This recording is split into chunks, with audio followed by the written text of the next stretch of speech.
ensembles at the upper campus. That goofy little tune that you just heard is called The Burlesque by Dmitri Shostakovich, arranged by Lucien Caillé for, again, a piece not originally written for band, then translated into band. This comes from Shostakovich's Ninth Symphony. Shostakovich, known for writing tons and tons of symphonies, one of the greatest symphonic masters of the 20th century.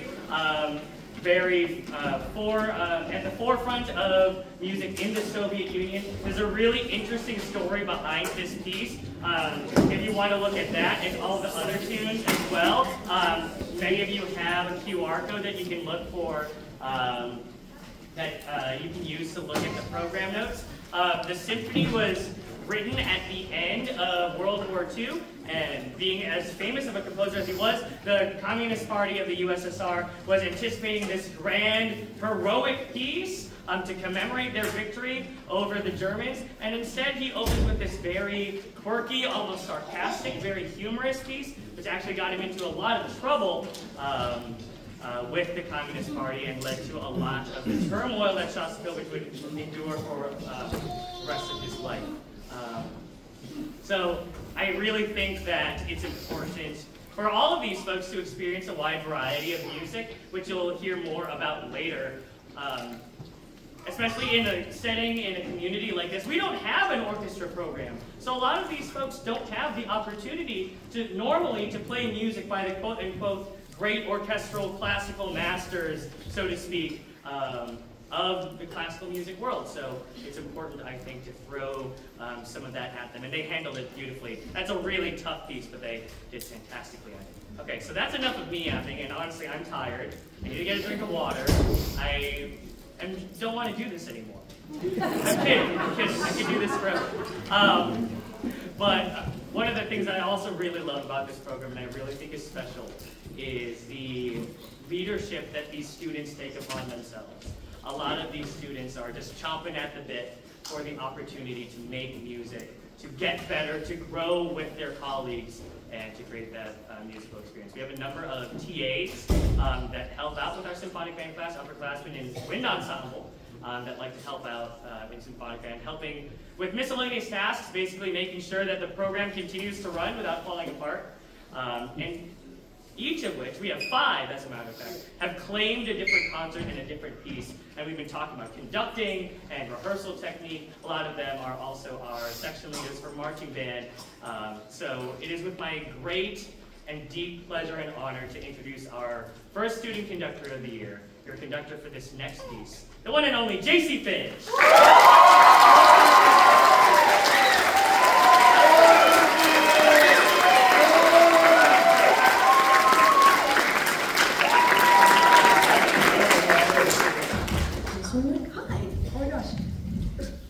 Okay, hi, my name is JC Finch. I am a junior here at McHenry, and I play French horn in our wind ensemble.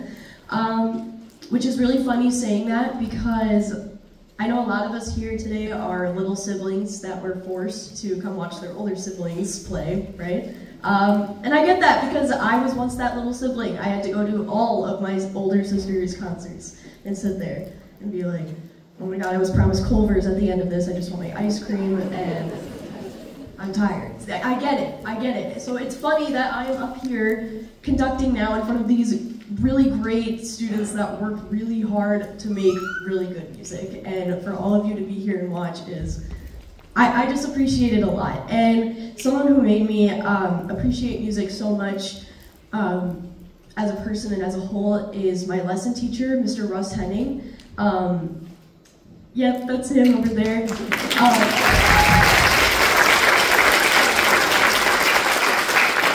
I don't know if he knows it, I don't know if anyone knows it. He's probably like one of my favorite people ever, and he's helped me grow so much as a person, and just to grow and love not only music, but myself, and I just really appreciate him a lot. So, another round of applause for Mr. Russ Henning.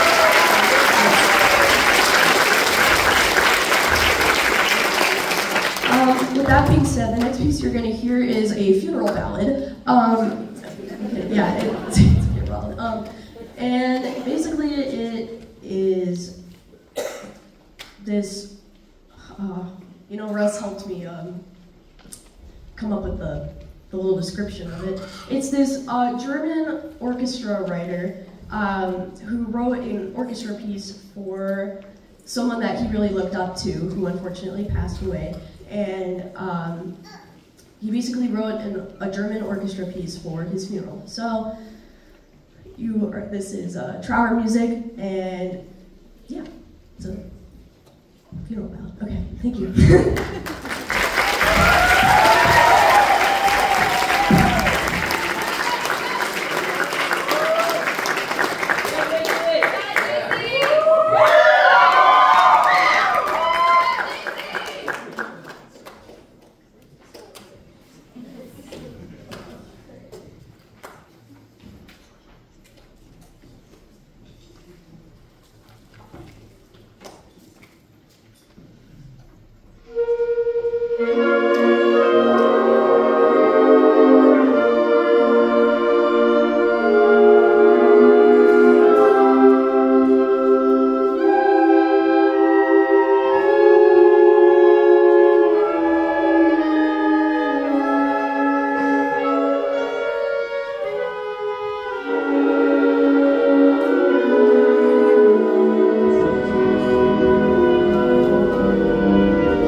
JC.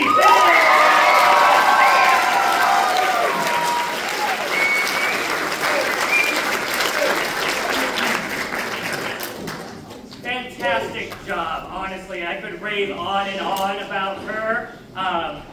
You know, there's one thing about conducting where you can just wave your arms around and count to 4 and go in the cardinal directions, but she kept asking me, like, almost every day, what can I do better? How can I make this more musical? How can I make this look better, make this sound better? So, far and away above the bare minimum, and I really, again, cannot give enough credit to her for her spirit and for her enthusiasm and dedication to both this piece and the program as a whole. So, one last time, Jason. We're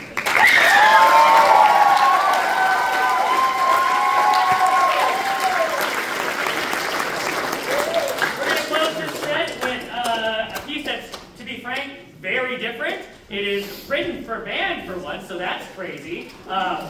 This piece is called The Trumpet of Krakow by Robert Longfield. It depicts basically an old, not really legend, but maybe urban legend, so to speak, from Polish history, where basically the Huns, the Cossacks, are invading the town of Krakow in Poland. And as they approach, they have there's this trumpet player that's atop St. Mary's Cathedral in the outskirts of town, and he watches over the town and is responsible for sounding the alarm whenever any threats approach. So he sees the horde riding in on horseback, and he sounds the trumpet to warn the people that they must prepare and ready their defenses. And he keeps playing and he keeps playing until at the very end, as he's trying to warn these folks, he gets shot through the neck by an arrow and stops his playing midway through. This legend has grown into a tradition in that same town to this very day, where they will regularly have a trumpet player play at the bell tower of the cathedral, and he never plays the last note. He never plays the last note in honor of the player hundreds and hundreds of years ago that gave his life for the people he cared about. In our role of the hero / martyr today is the one and only Caden Scott, who's